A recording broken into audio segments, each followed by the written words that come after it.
오늘 하루도 참 버겁진 않으셨나요? 아무 말도 하지 않는 것 같은 하나님 앞에서 혼자 버티고 있는 것 같은 그 마음.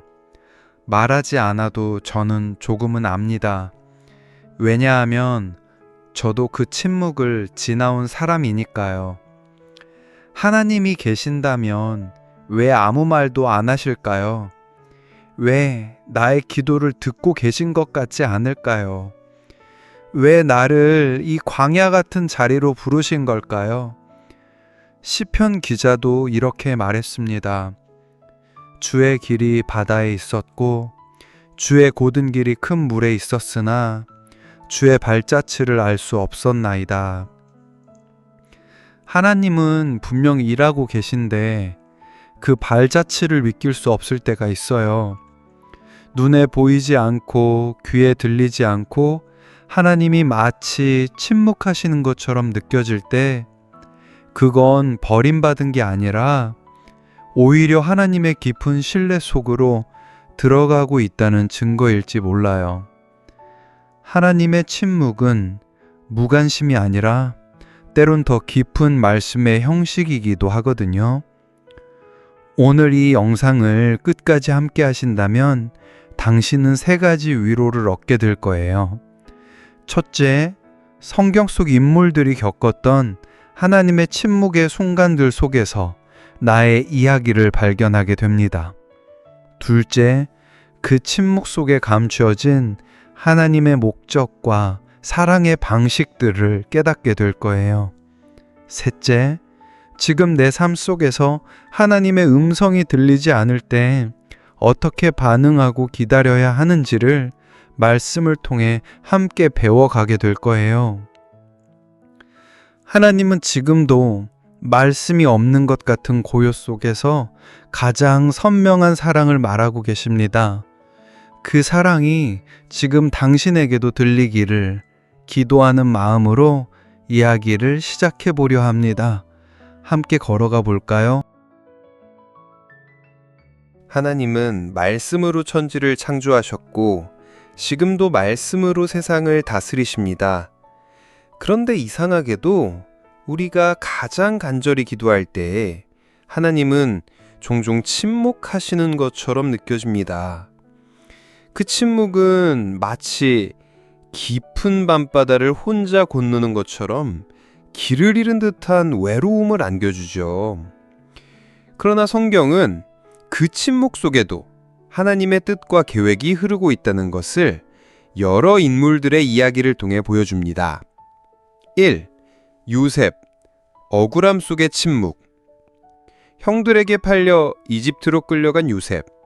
보디발의 집에 종으로 있다가 누명을 쓰고 감옥에까지 갇히게 되었을 때 요셉은 하나님께 얼마나 간절히 울부짖었을까요?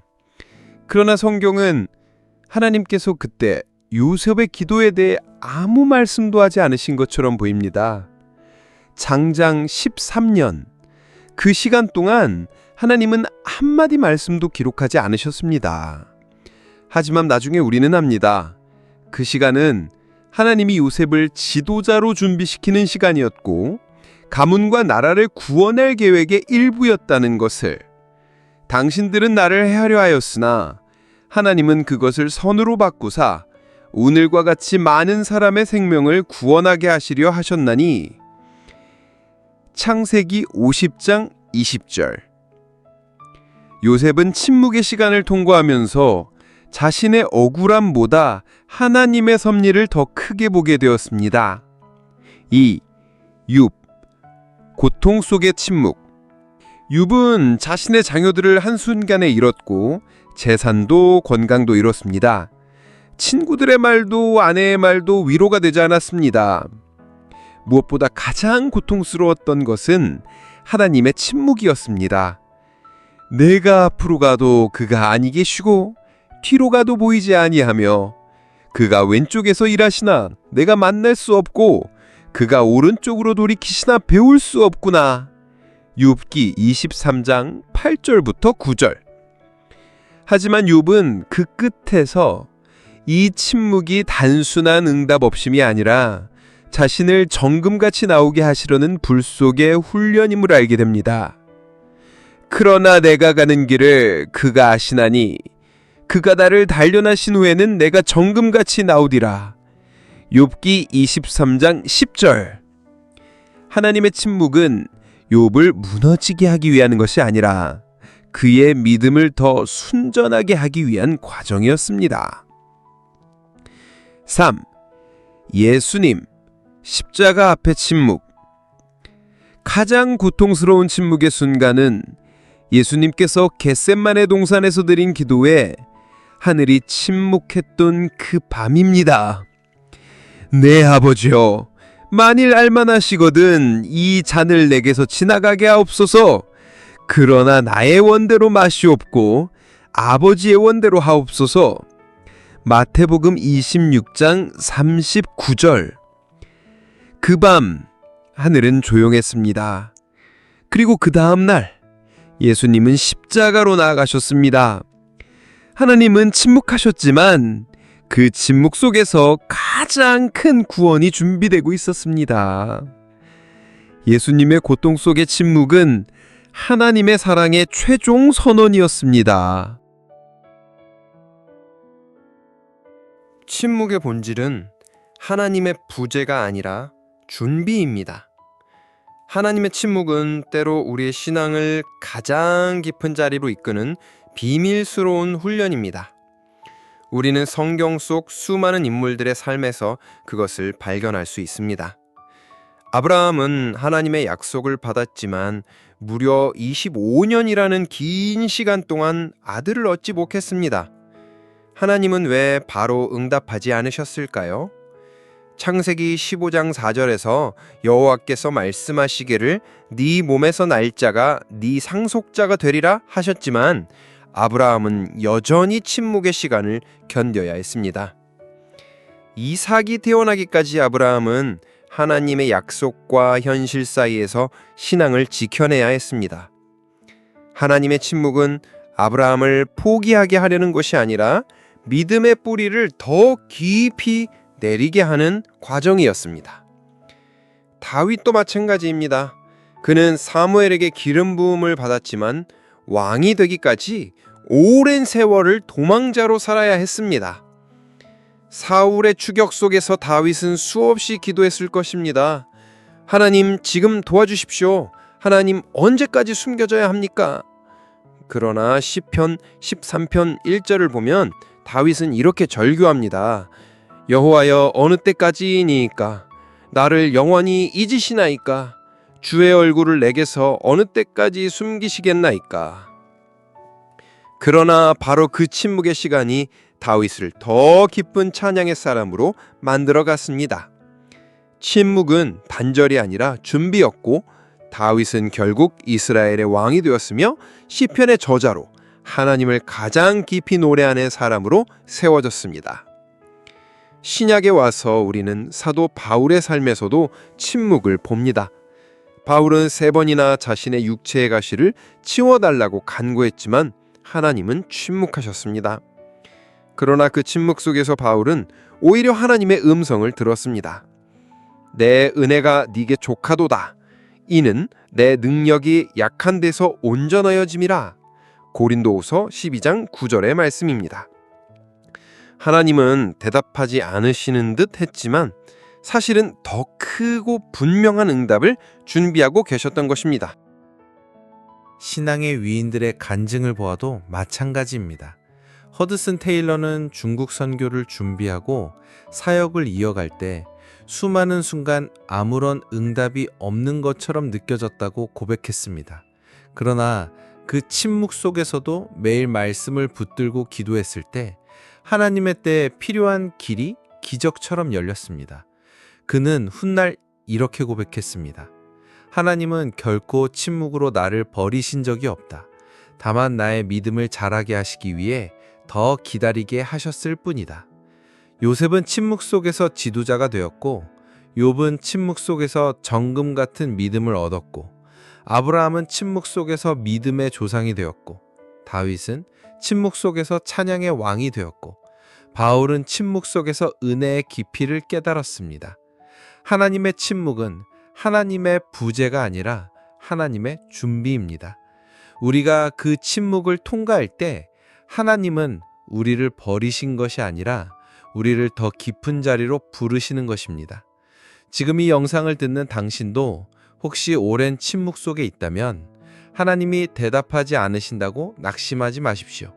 침묵은 끝이 아니라 시작입니다. 하나님의 응답은 침묵의 끝자락에서 더 깊고 강하게 울려 퍼집니다. 지금도 하나님은 일하고 계십니다. 당신을 향한 계획은 여전히 살아 있습니다. 침묵은 거절이 아니라 초대입니다.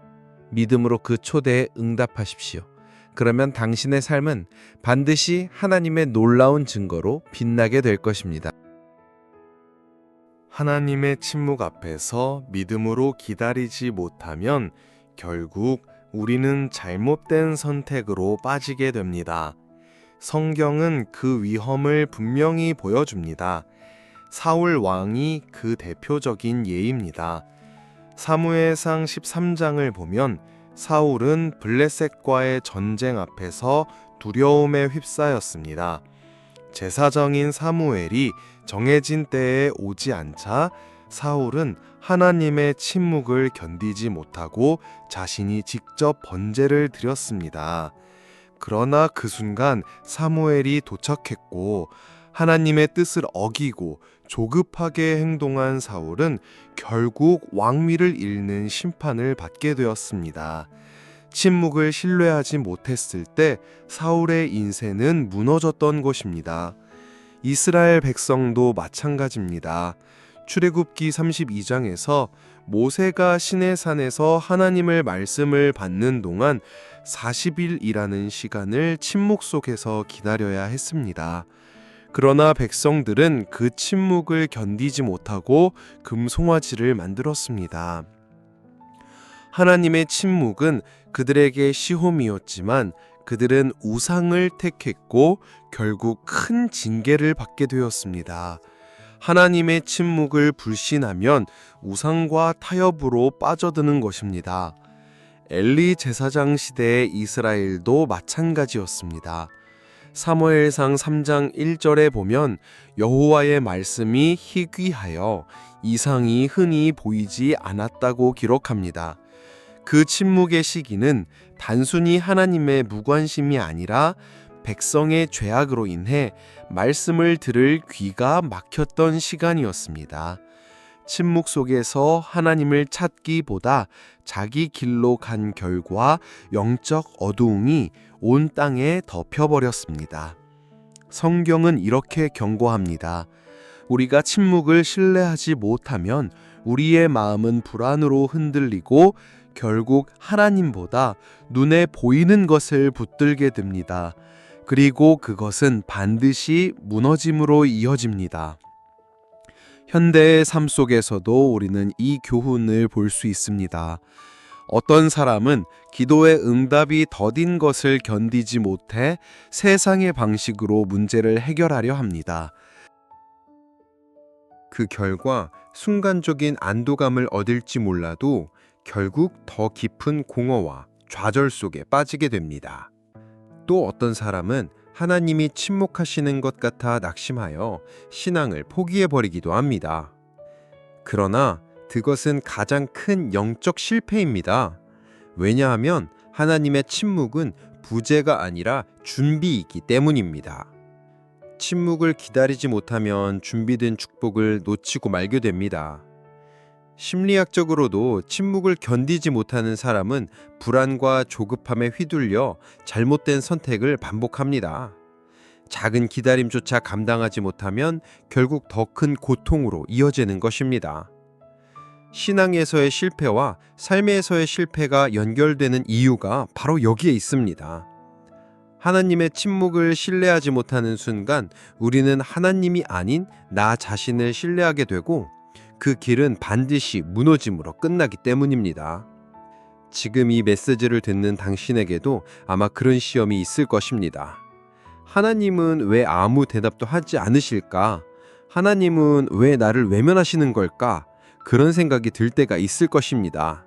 그러나 바로 그 순간이 가장 위험한 때입니다. 침묵은 하나님의 버림이 아니라 하나님의 시험입니다. 그 시험을 통과하지 못하면 사울처럼 조급함에 무너질 수 있고 이스라엘처럼 우삭에게 무릎 꿇을 수 있습니다. 침묵은 결코 가볍지 않습니다.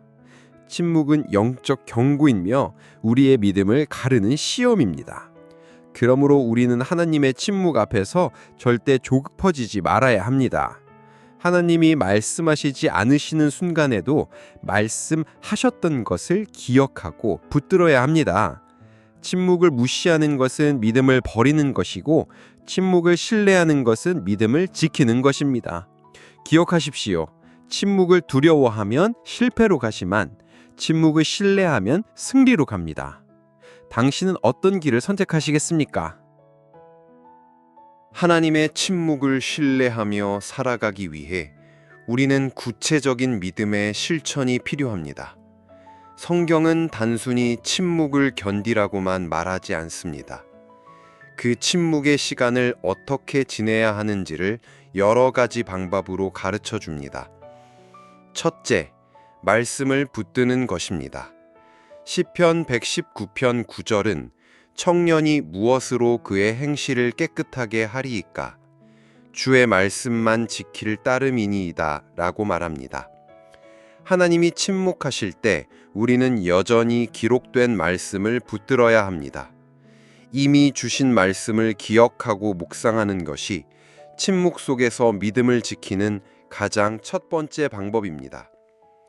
둘째, 기도의 자리를 지키는 것입니다. 데살로니가전서 5장 17절은 쉬지 말고 기도하라 하셨습니다.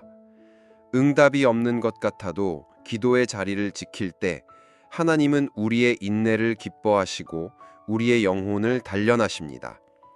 침묵 속에서 드리는 기도는 응답보다 더 귀한 훈련이 됩니다.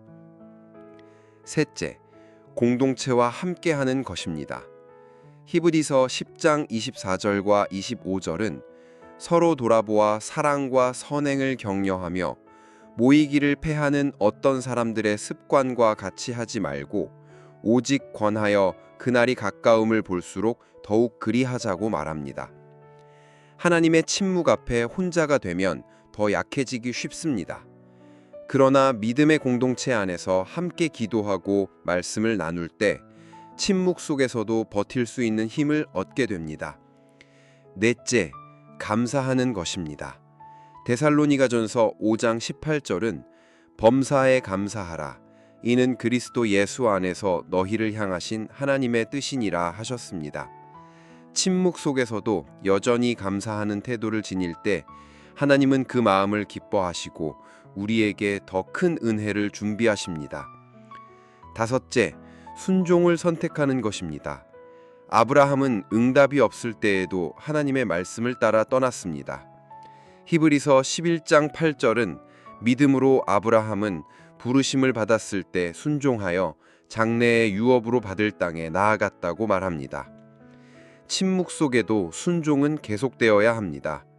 하나님이 말씀하지 않으셔도 마지막에 주신 말씀을 지켜가는 것이 믿음입니다. 여섯째, 침묵 속에서 섬김을 실천하는 것입니다. 갈라디아서 6장 9절은 우리가 선을 행하되 낙심하지 말지니 포기하지 아니하면 때가 이름에 거두리라 하셨습니다. 응답이 없는 것 같아도 여전히 이웃을 사랑하고 섬길 때 하나님은 우리의 삶을 통해 일하십니다. 일곱째, 기다림을 예배로 바꾸는 것입니다. 시편 40편 1절은 내가 여호와를 기다리고 기다렸더니 귀를 기울이사 나의 부르짖음을 들으셨도다 라고 고백합니다. 기다림은 고통이지만 예배로 바뀔 때 그 기다림은 은혜의 통로가 됩니다. 여덟째, 영적 기록을 남기는 것입니다. 하박국 2장 2절은 여호와께서 내게 대답하여 이르시되 너는 이 묵시를 기록하여 판에 명백히 새기되 달려가면서도 읽을 수 있게 하라 하셨습니다. 침묵의 시간을 기록하고 묵상으로 남길 때 하나님은 그 기록을 나중에 응답의 증거로 사용하십니다. 아홉째, 인내를 훈련하는 것입니다. 로마서 5장 3절과 4절은 환난은 인내를, 인내는 연단을, 연단은 소망을 이루는 것을 알라고 말합니다. 침묵은 인내의 훈련이며 인내는 결국 소망으로 이어집니다. 열째, 믿음의 시선을 붙드는 것입니다. 히브리서 12장 2절은 믿음의 주요 또 온전하게 하시는 이인 예수를 바라보자 하셨습니다. 침묵 속에서 상황이 아닌 예수를 바라볼 때 우리는 흔들리지 않습니다. 이 모든 방법들은 하나님의 침묵 앞에서 우리가 무너지지 않고 오히려 더 강해지도록 도와줍니다. 침묵은 고통이지만 그 시간을 말씀과 기도와 감사와 공동체와 순종과 섬김과 예배와 기록과 인내와 믿음으로 채울 때 그 침묵은 하나님의 응답을 준비하는 축복의 시간이 됩니다. 그러므로 침묵 앞에 두려워하지 말고 이 실천들을 삶에 적용하십시오. 하나님은 반드시 그 기다림을 통해 놀라운 열매를 맺게 하실 것입니다. 하나님의 침묵을 신뢰하며 끝까지 걸어가는 자에게는 반드시 영적인 선물이 주어집니다. 그 선물은 단순히 문제 해결이나 상황의 변화가 아닙니다. 그것은 우리 안에서 하나님이 빚어내시는 새로운 차원의 믿음과 성숙입니다. 첫째, 침묵을 견딘 사람은 깊은 믿음을 선물로 받습니다. 시편 40편 1절의 고백처럼 내가 여호와를 기다리고 기다렸더니 귀를 기울이사 나의 부르짖음을 들으셨도다 라는 말씀은 기다림 끝에 더 굳건한 믿음을 주시는 하나님의 방식을 보여줍니다. 침묵은 믿음을 약하게 만드는 시간이 아니라 오히려 믿음을 굳게 세우는 훈련의 시간입니다. 둘째, 침묵을 통과한 사람은 새로운 시각을 얻게 됩니다. 욥은 고난 속에서 하나님의 침묵을 경험했지만 결국 욥기 42장 5절에서 내가 죽게 되하여 귀로 듣기만 하였사오나 이제는 눈으로 주를 배움다이다 라고 고백했습니다. 침묵은 귀로만 알던 하나님을 눈으로 체험하게 하는 선물로 이어집니다. 셋째, 침묵 속을 지나간 사람은 더 큰 위로자가 됩니다.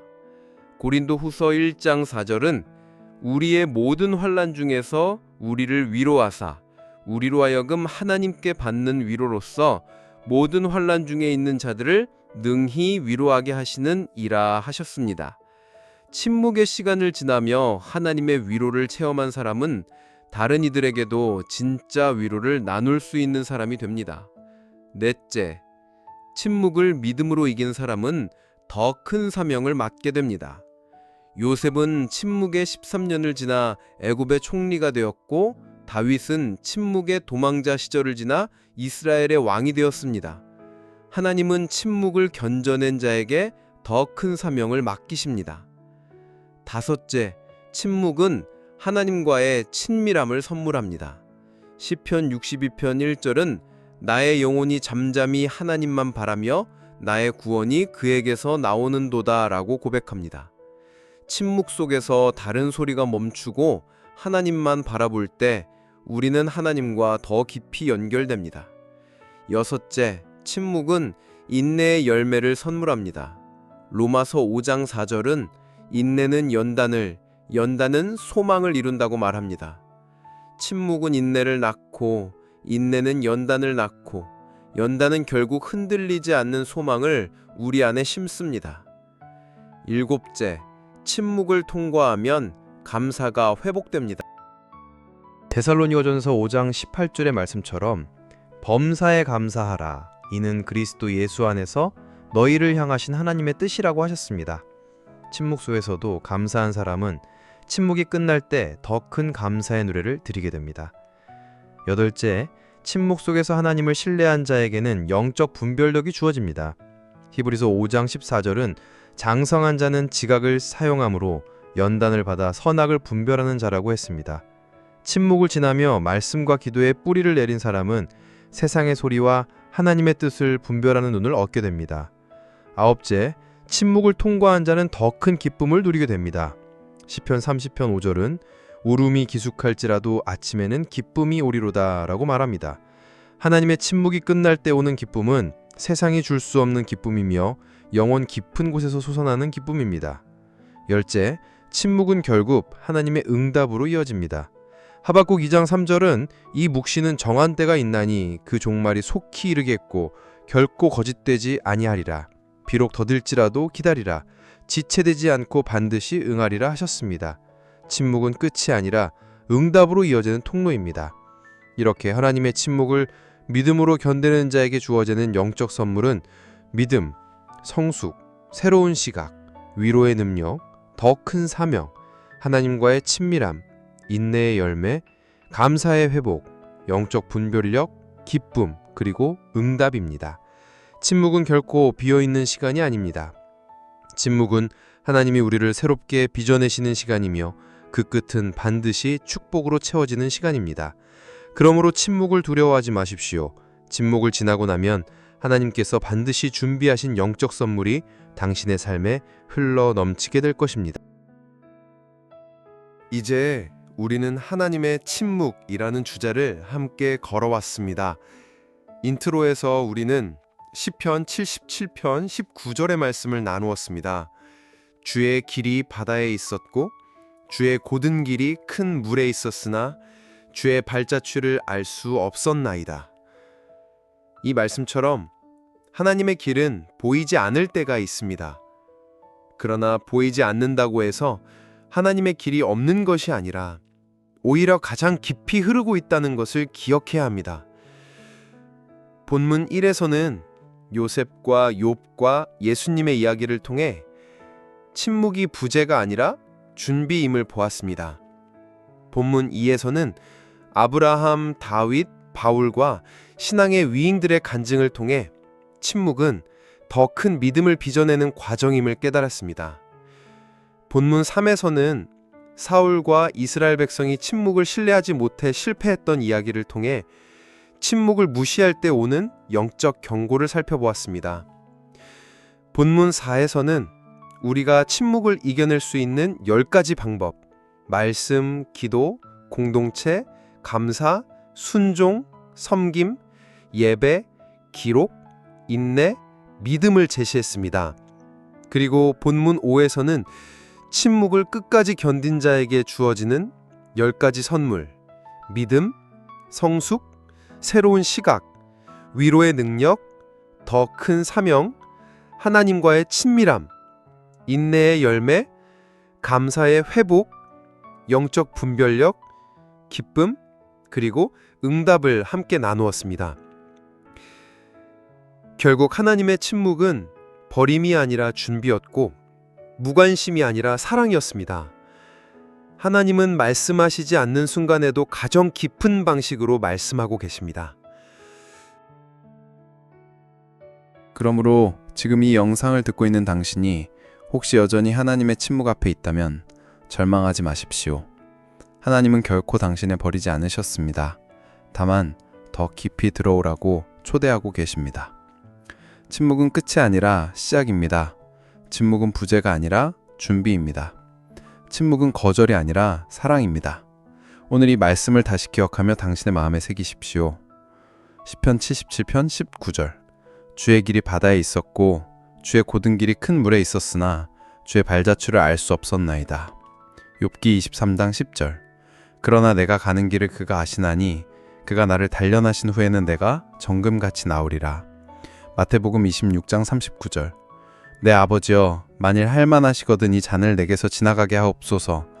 그러나 나의 원대로 마시옵고 아버지의 원대로 하옵소서. 이 말씀들을 가슴에 품고 하나님의 침묵을 새로운 눈으로 바라보시길 바랍니다. 당신은 혼자가 아닙니다. 하나님은 여전히 일하고 계십니다. 하나님은 여전히 당신을 사랑하십니다. 그리고 그 사랑은 지금 이 순간에도 침묵 속에서 가장 깊이 흘러가고 있습니다. 그러므로 오늘 이 메시지를 듣고 있다면 낙심 대신 소망을 붙드십시오. 포기 대신 기다림을 선택하십시오. 원망 대신 감사를 고백하십시오. 하나님의 침묵은 당신을 정금같이 빚어내는 훈련이며 곧 응답으로 이어질 축복의 통로입니다. 끝까지 함께 해주셔서 감사합니다. 오늘 이 말씀이 당신의 마음에 작은 위로와 큰 소망이 되기를 바랍니다.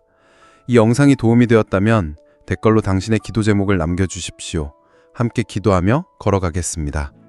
하나님의 침묵 속에서 당신이 더욱 강해지고 더 깊어지며 결국은 하나님의 응답을 누리게 되기를 간절히 축복합니다.